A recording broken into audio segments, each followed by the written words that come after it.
to the Daily Deuce. I'm Gary Graves from just outside sunny Louisville, Kentucky, and in Maryland, my home state, the land of pleasant living. John Webster, how are you, my longtime friend?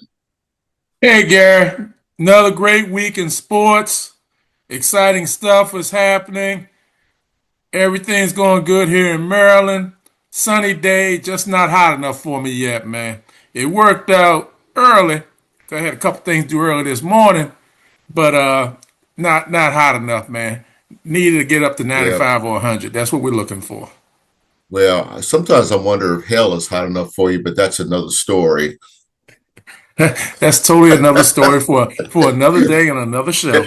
Uh, Look, with that being said, hey, man, speaking of something hot, the New York Knicks are hot. NBA champions. They defeated the San Antonio Spurs in 5 games. Congrats to the Knicks. What do you think, Gary?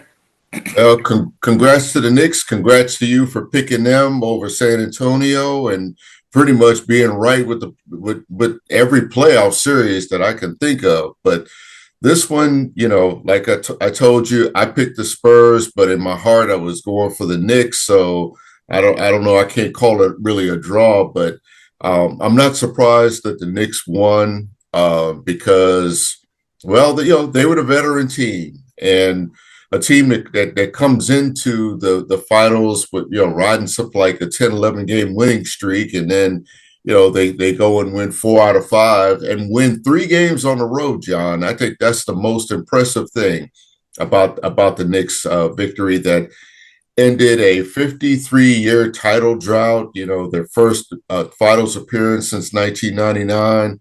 And I think in many senses that they feel like they avenged that 99 loss to the Spurs and then some. And why not? They only led for 28% of the minutes in the finals, but won 4 games. Again, they won 3 games on the road. They made up the biggest deficit in NBA Finals history at 29 points.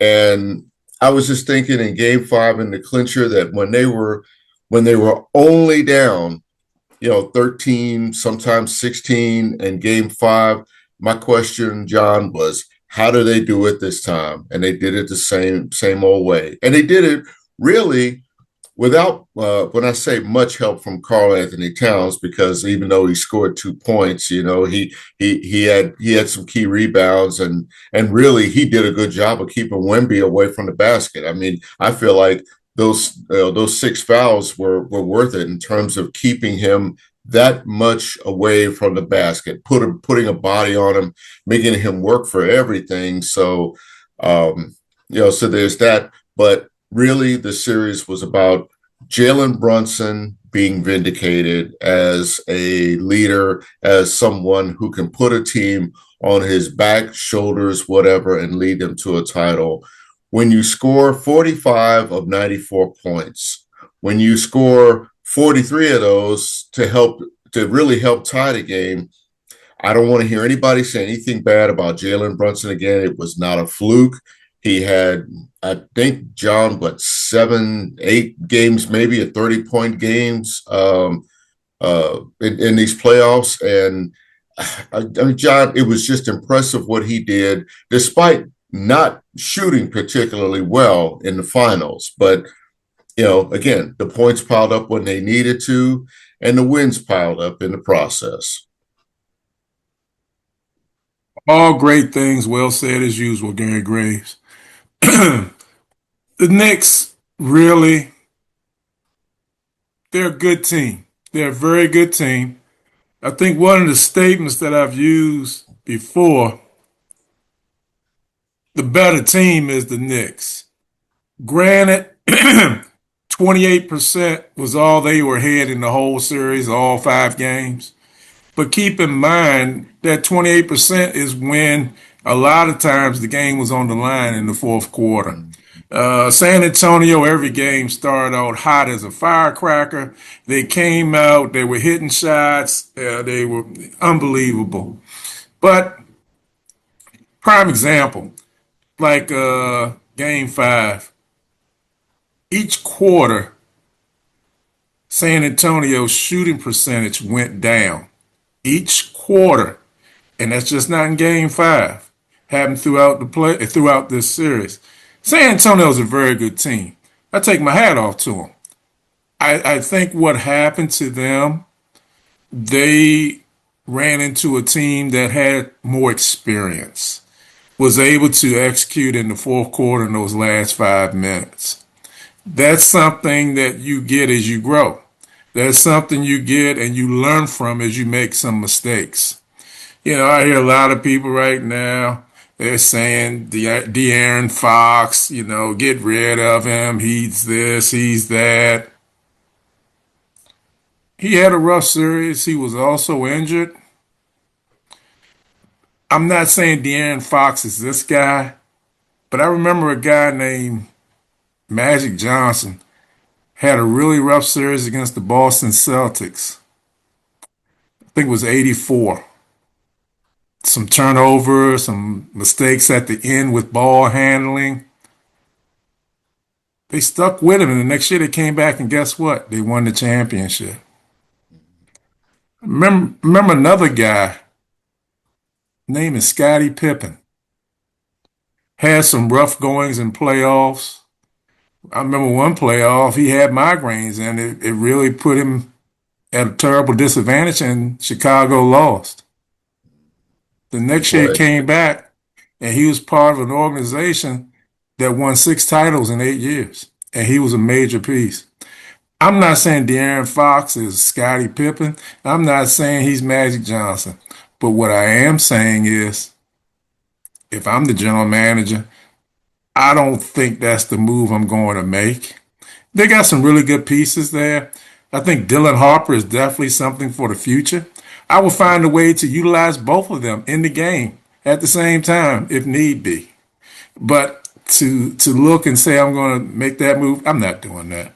But back to the Knicks. Brunson is simply one of the best. He put the team on his back. People were saying no little guard can do that. Well, guess what? Here he is. He did it, and he did it well. Karl Anthony Towns, when you first look at it, myself included, I look and say, man, he only had 2 points and 6 fouls. Yeah, that's not great. But you know what? He had to wrestle with Wemby for 5 games. He had to neutralize him.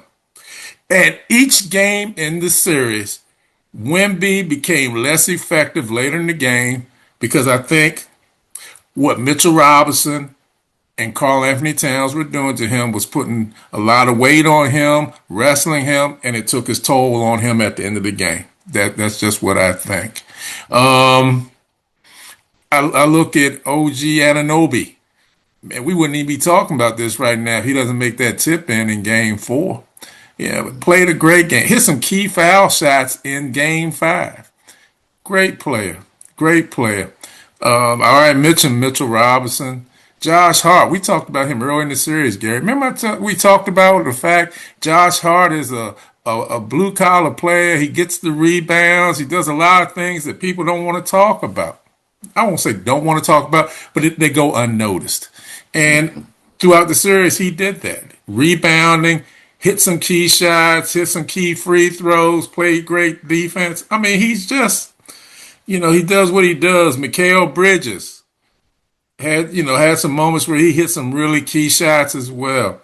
This Knicks team is like they say, it is a team. They love each other, they get along, they pull for each other. The coach there, Mike Brown, yeah, he did a great job, man. He came into a rough situation because Thibodeau was let go last season. Now, a lot of people looked at that cockeyed, Gary, like, oh, are you really doing this? They've done well. It worked out. It worked out. But I also was saying, I think James Dolan said the same thing. The foundation was set with Thibodeau. You can't get to where they did without what Thibodeau built. And Mike Brown did a great job taking it further. Now, I think this offseason, I think the Knicks have to look at a couple things. Mitchell Robinson is an unrestricted free agent. Shamit is an unrestricted free agent. I think you need to look at how you keep both of those guys. Other thing I think you need to look at too, these are players I think they need to look at. Sometimes they look at, I get it. Everybody wants to be paid. What do they call it, Gary? Everybody wants the bag. Everybody wants the So, bag. Yep. I get that. But sometimes what you need to do is look at what's the best scenario for you, what's the best environment for you.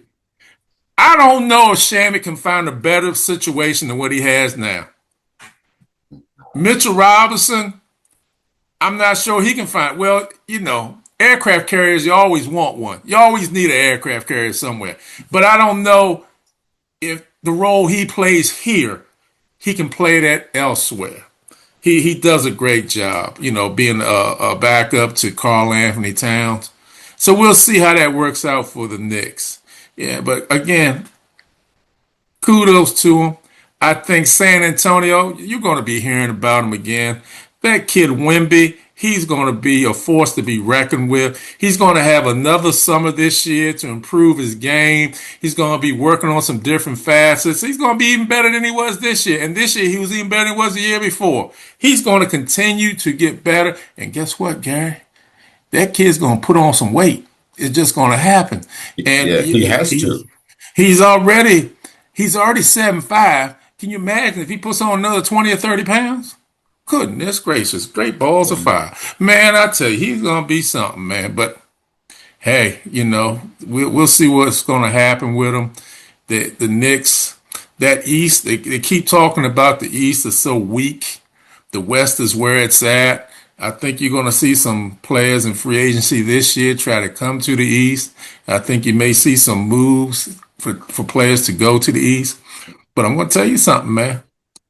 Don't sleep on that East, even as it is right now. It ain't that weak, because the Knicks just won the championship, man. Yeah. Hey, with that being said, Gary, these teams, they got the NBA Finals out the way, but guess what? Next week's the NBA Draft. There's a team in DC called I'm gonna get it right this time, Gary, called the Wizards. They have the number one pick. Man, oh man. And then number two is Utah. Gary, I'm just going to ask you, we're not going to go down the whole thing. We're just going to stay on these two. What would you do? Well, I think if you're the Wizards, you really go for the smart pick with Cameron Boozer. I mean, I think he's a guy you can build around. He's a guy with a very versatile game. He he's a. I said it last season. Watching him in ACC play, especially when they came here to Louisville and basically wiped out a deficit to win a game, and we saw them do that a lot this past season. That he had a grown man's game among boys, and pretty much back in January when I first saw him in person, that I just thought it's like, oh yeah, he wasn't much of a factor in the first half, but he asserted himself quietly. He involved others, and I could see him really fitting into that nucleus, or becoming that nucleus. I mean, and John, try not to laugh out loud when I say this, but you still have Anthony Davis. You still have Trey. I don't know what their what their futures are, whether they try to go elsewhere. But I think you're talking about Trey Young. You're talking about three guys right there, two veterans, one with a chip, another one who I think is looking to prove something this season. And John, from what I keep reading from both of them, that they seem to like being in Washington, which I didn't think I would ever hear anybody who comes to the Wizards via trade, excuse me, saying. But Carlos Boozer, I think, is really the safe pick. I think it's a smart pick, looking at where they are. And I would be very disappointed if they did do that. And I keep forgetting the guy's name from BYU, who I think has been touted as a possible number one. The band's Yeah, thank you for helping me out with that. That he Yeah, I think he's a talent, but there's still a lot of unknowns. You didn't know, you saw what he did in the Big 12. Well, some of us saw what he did in the Big 12, but there's still not enough, I'd say, compared to Boozer to know what to build on. And with Boozer, I don't have any complaints about his game right now. There's always something I think that can be improved. I always think with him, with his size, that he, as agile as he is, I still think he needs to, bulk up. That's the whole thing. You mentioned it with Wemby, but some of these young guys, they just need to become more muscular because, as you said, the Spurs, their shooting tailed off with each quarter. Wemby, all that banging, and again, I keep thinking about Jabbar joking in Airplane. Well, let's see you try dragging Bob Lanier up and down the floor for 48 minutes. That's what I equated it to. And Wemby, yeah, that with Wemby, it was just like, okay, this dude's big. Mitchell Robinson's big.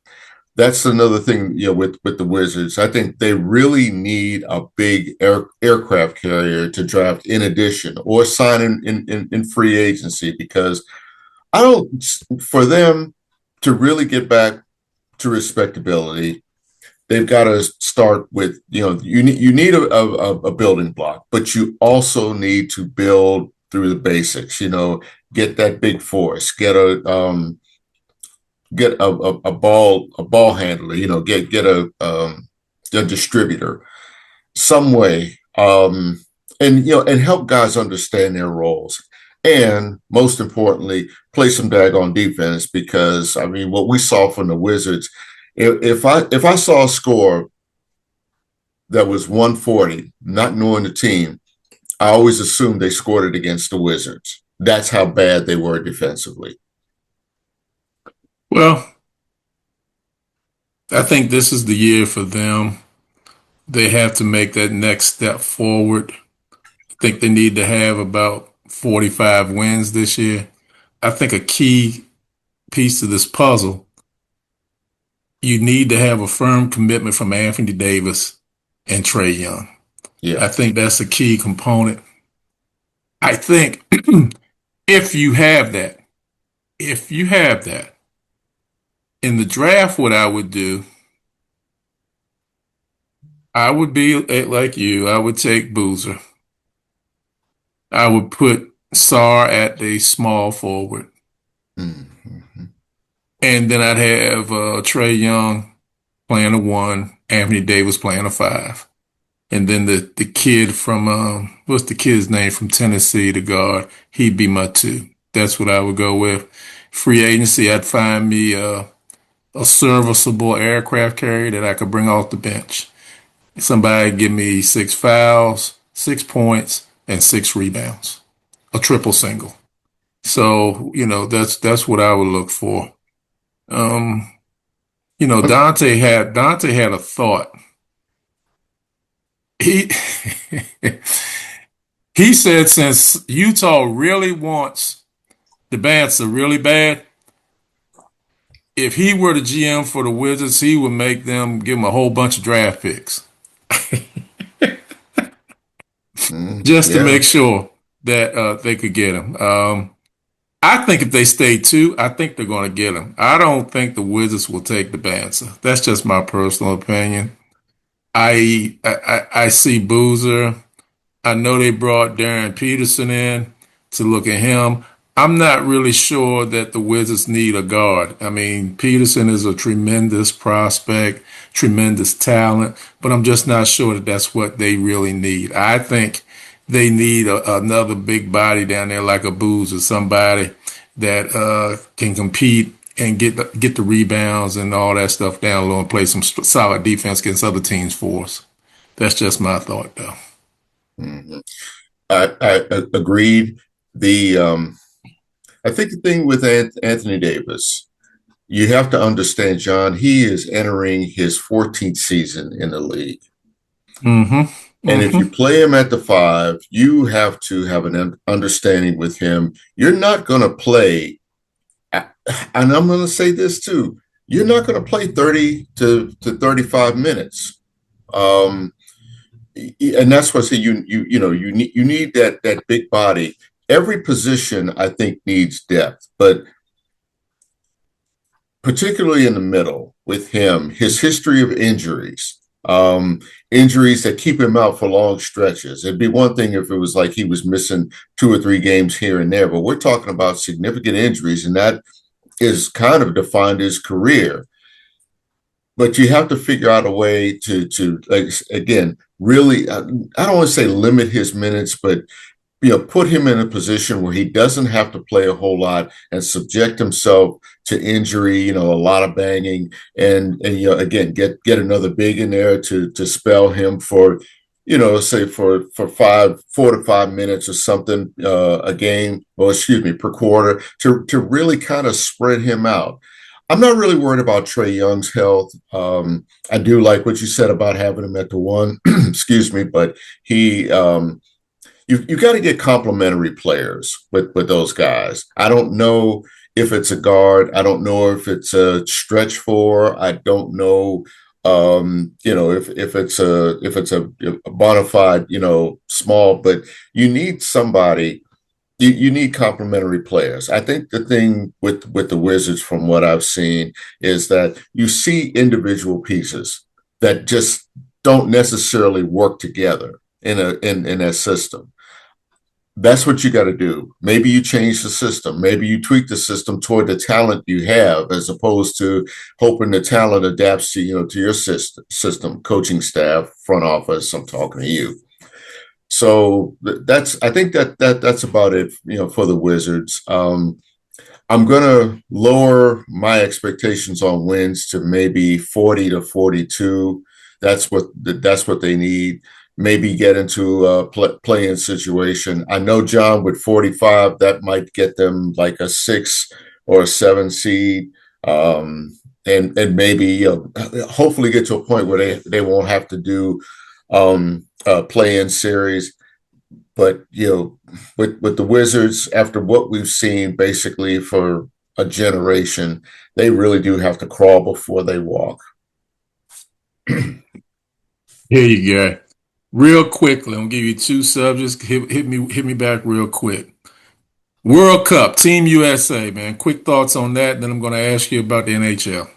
Well, 4 goals against Paraguay. That was impressive. It was the most they ever scored. It was a fast-paced game for them, and they've got finishers. The thing I was impressed with is that when they pressed the attack in that game, well, they pressed that attack often, but they got goals out of it in ways that you want to see from a soccer game, or football, as it's being called this month. Um, and I think that's the encouraging thing for the U.S. John, they have a real opportunity in this World Cup, because I really do believe that it's wide open, that a lot of teams kind of have the same type of game. And you can consider that Brazil and Morocco went to a 1-1 tie, a draw rather. And the fact that Morocco could score against Brazil, and I was, oh gosh, how long was that? 94. When the last time I was here in 94, and I covered the Morocco squad. They were very good on fundamentals, but they had no scores. They were out after the round robin play because they really couldn't score that much. They've gotten consistently better, but where they've gotten better is that they can score against the better programs, which tells me about where they are. A 1-1 draw isn't impressive on its face, but it was against Brazil. And I know Brazil's not quite the same program either, but we're still talking about Brazil. We are one of the heavyweights in world football. And I feel like if you could hold them to one game and get a goal against them, it's wide open. For the United States to score that many goals, and again against Australia in group play, they have another opportunity. They don't need to score that many. I think they need to show that they can score and they can defend. And their alignments, I think I saw it was like 4-2-3-1 at one point. Yeah, I think it was a 4-2-3-1 alignment that was very, very effective. It really, kept a lot of pressure. It kept ball movement in the middle. They switched it up, but I think that was like kind of their basic alignment. And they move the ball around well. I think they have a real opportunity. They just have to show that that wasn't just a fluke, and that there's still something left in the chamber. All right. NHL, Carolina Hurricanes, bring it home. Yeah. Hey, congratulations to the Hurricanes. I was pleasantly surprised because of who they beat. The Vegas Knights just look to me to be that heavyweight. I think this, in their existence, John, going back to 27-18 when the Caps won, this was like their third Stanley Cup final. They've won one already. They could have won this one. This was a great series. The first few games went to overtime, double overtime, one goal games, but little by little, Carolina showed they have offense, and they had a goalie who stood on his head for those final two games. And who would have expected Carolina to even be there in a conference in a division that featured the two-time defending champion Florida Panthers? I think that was impressive enough as it is. But they got their second second cup. Rod Brindamore, as coach, got one as a player and now as a coach, and played almost kind of the same kind of strategy that won the cup 20 years ago. So again, while we want to talk about the Western Conference and how strong those teams are out there, and again, you always got to look at Las Vegas. You're still talking about a young franchise that manages to get there, but here are teams from areas you wouldn't expect: Florida, Carolina. I don't know what that means for the Capitals because, again, Alex Ovechkin can't play forever. This might be his last year. We'll wait and see. But you really have to start thinking about what happens after he leaves, but especially in the league where Carolina is the defending champion. And that's about all I can really say about that. But congratulations to them, the former Hartford Whalers. Gary, take us home, man. Well, let's see what else we got. Okay, well, of course, World Cup soccer. John, it's the real off season now. It's all baseball all the time. The Washington Nationals, 3 games above 500. Who would have thought that at this point? 73, 75 games into the season, probably even more than that. I still feel like the Orioles have another run in them. It's been kind of hit or miss, so you can look forward to that. They just have to put that hitting and pitching together, especially the pitching. We've got the U.S. Open golf coming up soon. There's that. Oh yeah, and in another week, John, we'll be looking toward Wimbledon and seeing whether Coco or Naomi Osaka or our boy Tiafo, our local boy Tiafo, can advance in this. There's so much to look forward to, John. Of course, again, the NBA draft that should be really fun to watch, to see who goes where and to see whether the Wizards do the right thing and pick Cameron Boozer out of Duke, son of Carlos Boozer, brother of Caden Boozer, and I guess that's about all I have. Hey, thanks for watching us. Another great week in sports. This week, watch some WNBA basketball, watch Major League Baseball. Nats are playing really well. The Orioles are still struggling. World Cup is getting exciting, man. Watch the World Cup. Definitely watch it Friday. Team USA goes up against Australia. Let's go, USA. And watch some golf. But above all else, just watch some sports. Come back and see it. Take care. We'll see you.